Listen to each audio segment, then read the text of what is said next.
Welcome to Lore Party, the podcast that explores the stories, characters, and universes behind some of our favorite video games. I'm Caleb. And I'm Shivnit. Today, we are going to start talking about the complex, deep, and wonderful lore of the Borderlands universe. But first, tell us a little bit about yourself. So, my name is Shivnit, obviously, and I may not be what you guys are used to if anybody's listening to Lore Party. So I'm from the Esports Business Podcast, which is owned by Top Score Solutions. So Top Score Solutions is a company originally started by my co-host Ben, and he originally started the company as a consulting company, but given what esports is right now and the youth of it, we switched our direction to more content creation, interviews, kind of. Instead of consulting, we've done a lot. We've tried to hit all the other ends of esports, sports management and just sort of everything else that esports has to offer. Specifically, what I work with is my role is I'm a co-host of the Esports Business Podcast. Our small blurb is that we connect the principles of business and sports management to the esports industry. And essentially what that means is we interview companies, startups, we interview people that have started certain initiatives in esports. Like one of our earlier guests was Dr. Krejay, and he's essentially working with youth, and he's doing video game based learning, and he's trying to put esports initiatives on the maybe middle school and high school level for kids and making esports more normalized. Whereas a lot of people growing up playing video games, like myself and a lot of people listening to this, maybe their parents were always like, "Oh, you'll never get anything out of video games, like being invested heavily in video games, blah, blah, blah, blah, blah." Like you've heard it all before. But I think now more than ever, we're at the state where esports has a legitimate career, and we try to expose our listeners to that. So we kind of put businesses on the forefront. We give them a platform with the Esports Business Podcast, and we try to, challenge them a little bit on what their company does in esports, their involvement, and kind of their journey. Yeah, so it's kind of like putting esports as a rising industry, kind of putting it in a position where people who may not have noticed it or taken it seriously can do so. Oh, for sure. So yeah, specifically in terms of the podcast, definitely we've had a wider range of guests, and it's definitely exposing people to the esports industry, not just as something that's hype filled, but it's this is something that's gonna stay for a very long time, given the amount of investment. I mean, esports is projected as a whole to be a multi-billion-dollar industry very soon, given Overwatch League, given League of Legends, given Fortnite. I mean, we can go on and on and on. The esports industry has given a lot of notoriety towards a lot of jobs that other companies have already sort of set in. Esports industry needs accountants, they need data analysts, they need managers, they need CEOs, they need all of this stuff just like any other industry. And I think what our podcast seeks to do is just kind of expose all of that to everybody and understand where a lot of these people are coming from and why they've decided to pursue esports. With all of that going on, it definitely sounds like you and your team are just really passionate about the games that you play and the games that you watch and these worlds that these developers are constantly creating and maintaining. And I think that's what's really interesting about Borderlands, the game we're discussing today, is Borderlands has a lot of those business realities and those infrastructures kind of built into it. Oh, for sure. If we're talking about Borderlands, right, it's not necessarily an esport, and I don't, with the upcoming game, I mean, that's not all we do, right? We also try to look at business aspects of video games, and I think with Borderlands, as the lore and as the setting goes, it has a lot of moving parts, and I think a lot of the major companies that we'll probably touch upon today, like Atlas, Hyperion, Dahl, they definitely follow basic business principles and traditions, and that's relevant in any sort of game.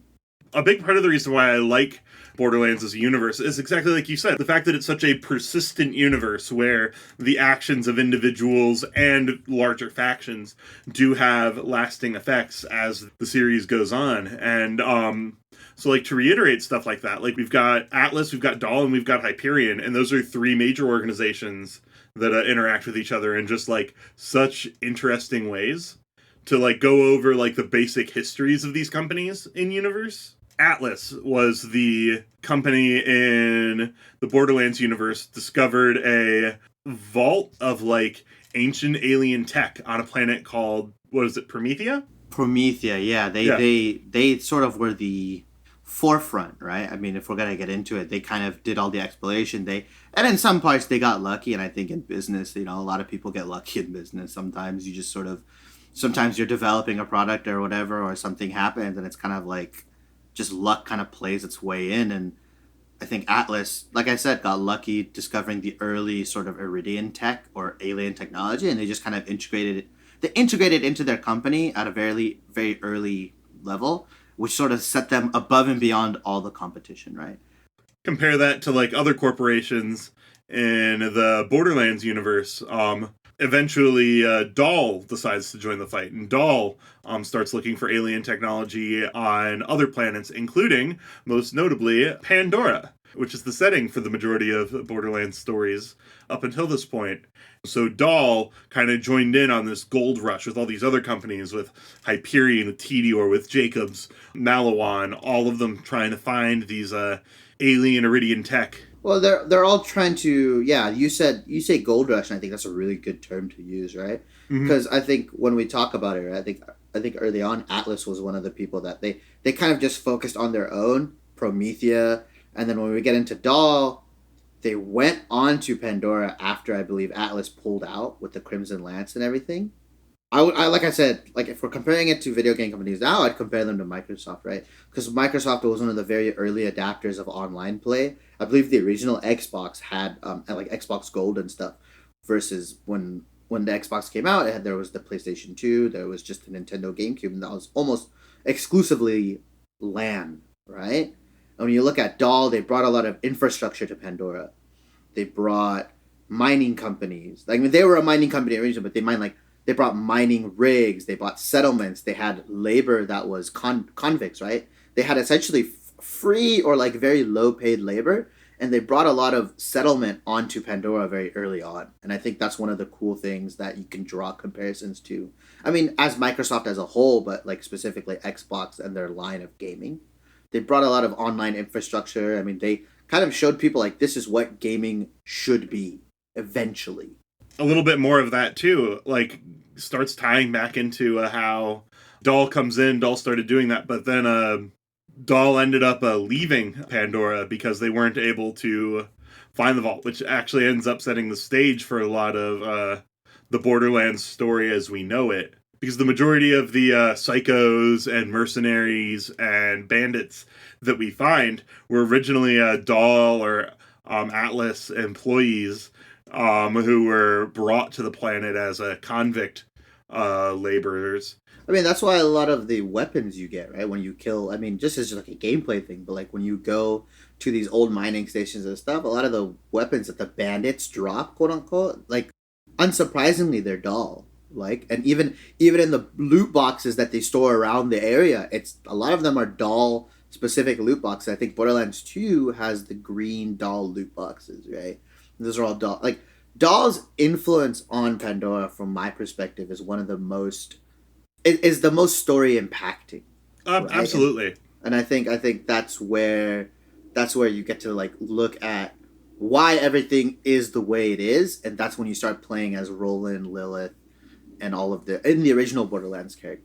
Dahl Corporation ultimately left, and that's what set the stage for a lot of the world of Borderlands. Yeah, what Pandora is, what we see of Pandora in the both of the Borderlands universes is a result of Dahl's actions on Pandora, right? They weren't necessarily looking for the vault originally, right? They went on as to harvest resources, to harvest what can Pandora bring the most out of, and their heavy investment in this planet that's very harsh environment, right? Like the equivalent would be us trying to go to Mars, like humans trying to go to Mars to like mine resources. But as we know, Mars is a very harsh planet. There's no water, or very little water. There's obviously no like life on there.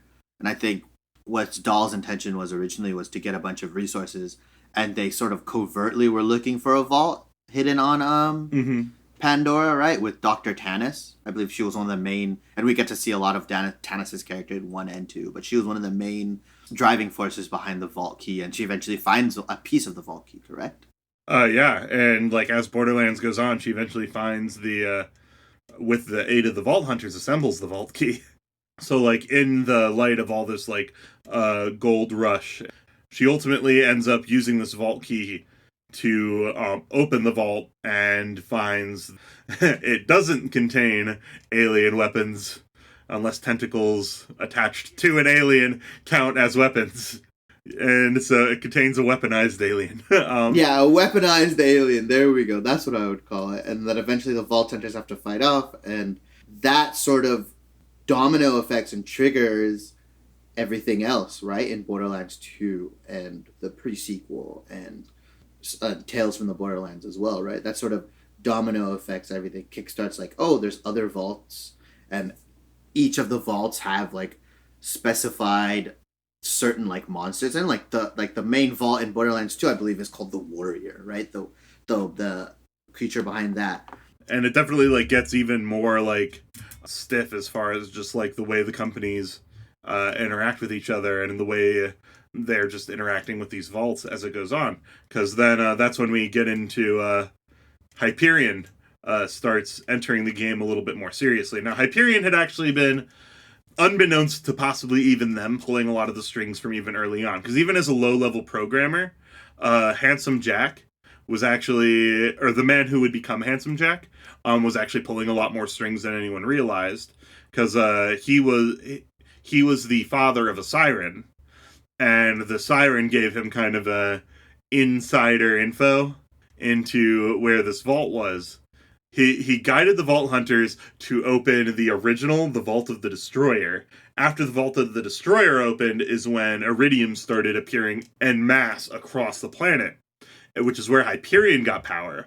Jack then basically sent Hyperion to mine the Iridium, which turned out to be incredibly valuable, and they used the Iridium to power, to repower Tannis's Vault Key. Yeah, I think the cool thing is now that we're getting into Hyperion, the whole Iridium E-Tech is super cool, right? Like, from my knowledge, Hyperion essentially licensed Iridium and E-Tech to Malawan and a lot of the smaller gun companies that we see, and I think that's one of those cool moments where you see like a business principle kind of being applied, right? Like licensing in Pandora sounds crazy, right? Yeah. Like in terms of how lawless it is, but Hyperion has such a strong iron grip on the Iridium tech that they are able to essentially say, if you want to use our tech, you're gonna have to we're gonna charge you, and all profits you get on this tech, we're gonna take a percentage because we are Hyperion, and if you dare try using this technology, we'll crush you. And that's what's interesting, seeing some of those aspects get played out. Well, when you look at it, you would think that why doesn't Hyperion just sell their own E-Tech weapons? Well, they did. But they understood as a company, right? Like business principles going through, that your reach is better when you collaborate with smaller companies that can spread your tech and spread, what Hyperion does while also profiting off of them. Hyperion doesn't necessarily want to be involved in Pandora's quote unquote underground market or some of the lower level markets. They just don't have the damn time, right? I mean, they're creating robots, they're creating claptrap units, and they're doing all this crazy stuff, and they're trying to harness the power of Iridium tech. Why not just have smaller businesses spread your stuff while also making money off of them? And if you can't make money off of them, just crush them. So I guess the ultimate question is, like, do you feel like the companies in Borderlands, do you feel like they just have interesting parallels to how companies might interact with the real world? Or do you feel like what we see in Borderlands is how, in a world similar to Borderlands, how companies would act? Like, do you see a lot of realism in there, or like more just interesting parallels? I think when you're speaking specifically for the Borderlands universe, I think you can only really truly try to draw parallels, right? I think the realism, you can reach and you can say that this is how it works, and I think other than like very, very basic kind of business practices, I mean, if you want to keep going deeper and deeper into what the real world is, you find it that Pandora follows less and less of that track, right? I mean, yeah, Pandora has an economy, they have a currency, but I mean, people steal and loot all the time, and it's just kind of like that's not really what happens in the real world. I mean, circulation through guns. I mean, we have a company, right? Marcus Ammunitions. Their whole MO is taking guns that are already have been sold and sort of just reselling it. Right? We don't have any companies that sort of just resell stuff that people have already made. And I think the other interesting thing that is interesting to follow, though, as far as just the parallels between how the Borderlands companies work and how real world companies work, is also some of the this whole branding thing that a lot of the companies do. Definitely, right? All of their, I mean, going back to the Marcus Ammunitions thing, like I believe every time you buy a gun from that little, the little box or whatever, the vending machine, he always quotes like some company's motto or branding, right? It's like, if you want to stay accurate and you never want to reload, buy like a so-and-so. If you want to do this, blah, blah, blah, blah. And I think Dahl, Hyperion, Dahl has their branding with the signature green. I think they've really cornered, like it's really weird talking about it, but like they've sort of cornered the color green in all of their guns. And you look at Hyperion, they have the revive stations, right? Dahl also, I believe, developed the HUD that Borderlands people use right now. Like your in-game HUD, Dahl actually develops it.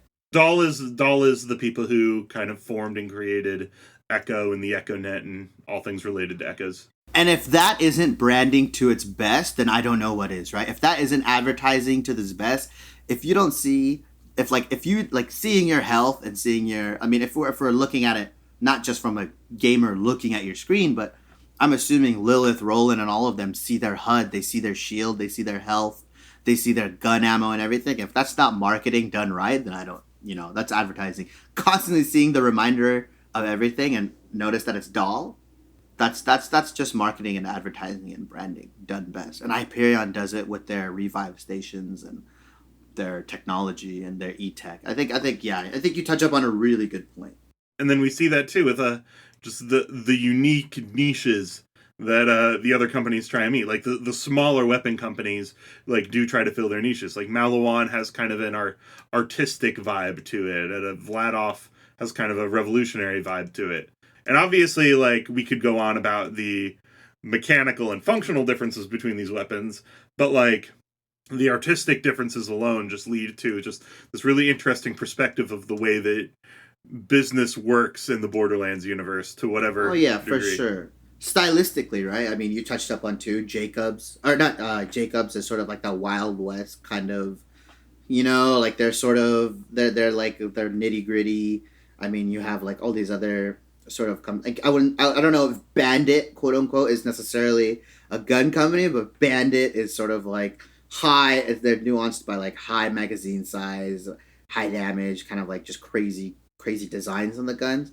And then, I mean, if we're definitely talking about branding and individual gun companies, I have to mention Torg, right? Mr. Torg as just Macho Man Randy Savage pretty much is who he is. Yeah. Right? If any of us a little bit older, if they watched WWE back in the day, hopefully you guys know that. If you don't, then I suggest looking that up. But yeah, he's essentially done solo branding for Torg company, right? He is both the CEO and the face of the company, which is really rare, right? I mean, if you look at Apple, right? Steve Jobs was sort of the face, and he did a lot of the work. He did some of the work in terms of the business aspect. But I think Wozniak was really as people would say, Wozniak was the brains behind Apple, and he did a lot of the tech. That's how it kind of works in a lot of companies.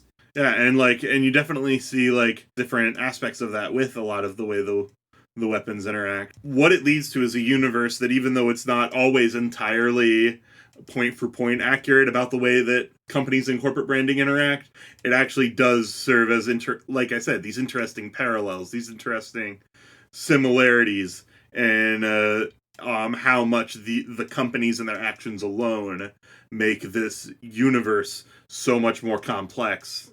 Gives it this sense that every little logo you see has a story behind it. Oh, for sure. I mean, if you go through playing the game, every little echo recorder you pick up has some sort of story, right? And if you look at just any of the stations, any of the settlements, I mean, you can look at. If you explore hard enough, you'll see Dahl's signature on some stuff. And so just having that much detail and that much thickness and like how these worlds got built, and having this much background in how these companies that like you hear their name a lot, but you only see their involvement in like indirect ways. You see the results of their actions more than you see their actions, which I think like leads to this interesting richness of the world. It almost reminds me of like a corporate Lord of the Rings, where like Lord of the Rings has this sense of like history behind it. Yeah, it's chaotic structure, right? Like that's what comes to mind. As chaotic as the Borderlands universe is, it's also very structured in a weird sort of way. Yeah, it's structured, but like Lord of the Rings has this world where everything that you see, it just has this like rich history behind it. Like every town and so like Lord of the Rings is like shown as being the result of this long-standing history that you only ever get hints of as you pass by a set of ruins. And that's little bit of what Borderlands is, almost like a corporate version of that. You're not passing by these like ancient stone ruins of a once great dwarven empire. You're passing through these ruins of these like once great mining towns and companies, and how this whole world is built on the ruins of another. Hey, it's Abu, executive producer of Lore Party. We hope you enjoyed this episode, and if you did, maybe take a second to rate and review us on Apple Podcasts. It really helps us grow the show. And be sure to follow us on Instagram and Twitter at lore_party. Thanks for listening, and we'll catch you in the next one.